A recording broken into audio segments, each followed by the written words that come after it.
So Arethor sort of looks at the whole group and says, right, everybody, raise your hand. And I would say at this point, we don't have a mechanic for magic in this game system.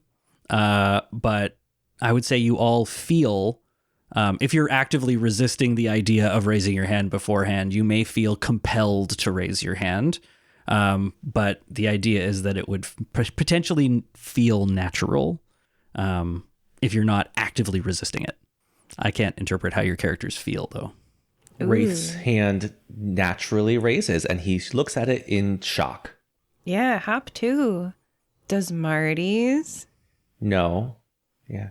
Marty says, did you do it already? Oh, I guess you did. No, I'm good. Just here. Oliver's hand shoots up immediately. Big smile on his face. I tried to resist it, but I mean, I want you to do well, Arethor. What can I say? Well, thank you for your honesty, Oliver. No problem. Would you say you were aware that this was not something that you wanted to do, Hop? No, I wanted to raise my hand naturally. Oh, no. And Wraith, you looked a little shocked. I mean... I was a bit surprised.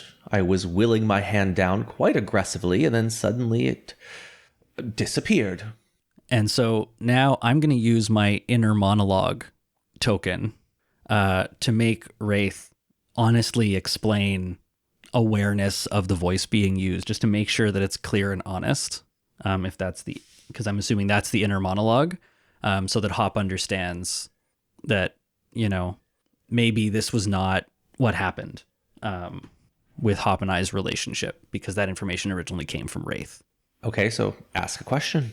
Do I ask a question? Is that how it works? I thought I just heard the thoughts. I think so.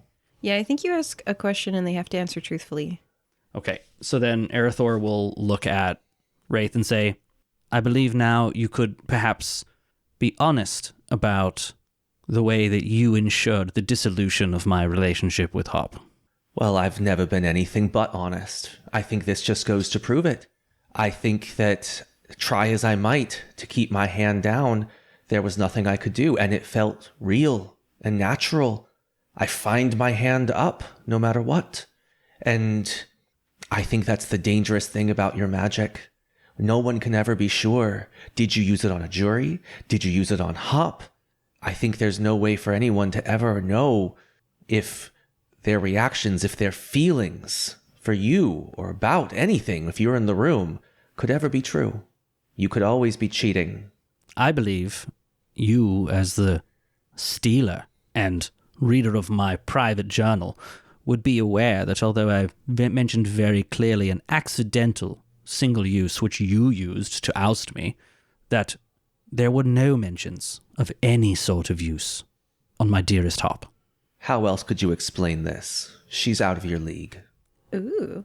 And at this, Arethor looks slightly affronted, and is going to potentially get a negative tag for acting in convention, in contravention of society's expectations and conventions, and says, look, there was a time when you and I were of equal standings and Hop was our employee. Perhaps in our current arrangements she may rank above me, but such was not the case during our relationship. So your logic is flawed, and quite frankly, you are a buffoon. My logic has nothing to do with your current employment. It's with you as a person. She was always out of your league. Whoa. She deserves better. Perhaps me. And continuing the horrible negative tag moment, Arethor loses control and slaps Wraith across the beak. And turns and walks away. Well, my point is made. Oh my gosh, that drama.